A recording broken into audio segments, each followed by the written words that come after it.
If there's anything that fitness watches all have in common, it's that they look like fitness watches. They all have big bezels, big buttons, and some people might consider them to be a little unprofessional to wear around a work environment.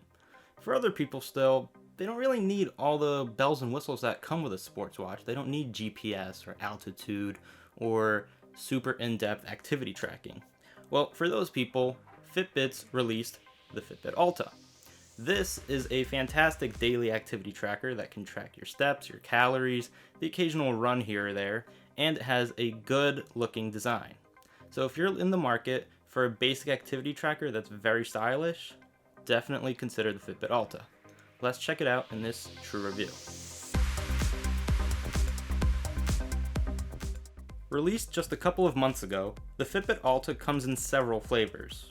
The base model comes in at $130 at the time of this review and offers your choice of 4 band colors: black, blue, plum, and teal.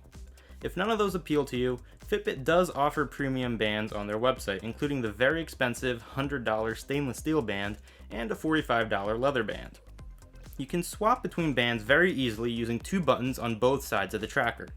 By pressing these buttons, the bands slide off and the new one can be attached. I was impressed by how snugly the band's attached to the tracker, with barely any gap being present. If you do twist the band though, you can see and feel it moving against the tracker, but it's not something I really noticed while wearing the Alta on a daily basis. The band itself is not the most flexible I've encountered, and it doesn't really have any breathing holes on one strap, so keep that in mind in case you're worried about building up sweat in that area. To close the straps, you need to fit 2 little pegs into holes, which should be a lot easier than it actually is. Often it required me several attempts, leading to one of my biggest complaints with the device: how hard it is to actually lock it. There is a silver lining to this though. Since the pegs fit so tightly, it makes it super unlikely that the band will open up once you manage to get it all hooked up. Despite the small form factor of the tracker unit, a pretty large screen has been added. Fitbit did not have any measurements listed, but I estimated it to be around 0.2 by 0.75 inches. The OLED display only shows white text, but it's very crisp against the black background. I found it to be easy to see what was being displayed indoors, in the dark, but surprisingly it was pretty tough to see anything in full sunlight. Turning on the display requires 2 taps, which admittedly required more force than I would have liked. There were several times when I tried to illuminate the display, but failed because I wasn't hitting it hard enough. This was originally a pretty annoying issue, but I got used to it and got accustomed to using more force. An alternative way of turning on the display is using the motion detection feature and raising your wrist up as if to check the time. This turned on the screen most of the time, and it was pretty reliable. One area that the Fitbit shines in is battery life. Even though it's a small device, my Fitbit has gone for over a week before needing to be charged. This puts it ahead of the average 5 to 6 day battery life experienced by most fitness trackers. A big part of that is probably thanks to the display, which is off unless activated. There is a proprietary charging clip that comes with the Alta, but I was very disappointed by how short the cable was. Being just 9 or so inches means it has to dangle from a wall outlet should you wish to charge it that way. From the main display, tapping on the screen scrolls through the various data fields. You can see daily step count, distance traveled, calories burned, and active minutes. These features have additional settings on Fitbit's app, so I'll be showing those off as well. Over the course of my testing, I found the step counter was very accurate as both walking pace and treadmill session at the gym. To avoid recording false steps, the tracker waits to detect a constant pattern of motion. In the case of the Fitbit Alta, that ranged from 5 to 10 steps for me. For example, if I walked 30 steps, the tracker would only record 24 of them because the first 6 were just there to kind of recognize the walking activity. On longer tests of several hundred to 1,000 steps, the Alta kept track perfectly, minus the initial wait and some very minor skips or additions. You can change your daily distance and step goals from within the app, allowing you to fully customize your experience. The only thing I wish Fitbit added was a dynamic step goal, similar to that seen in Garmin's lineup, but unfortunately that's not the case. The Alta features something called Smart Track technology, which allows it to automatically categorize and start tracking several activities. These include walking, running, biking, or the elliptical machine, but only if you do them for at least 10 minutes straight. If you don't want to follow that path, you can still add a manual activity, but that's limited to just walking, hiking, and running. The Alta doesn't have any built-in GPS, and instead it relies on your phone. So if you're not going to be pairing it with a phone, it's pretty much just not going to show you any GPS data. At that point, it's only good as a step counter. There is no built-in heart rate, which may turn away some consumers.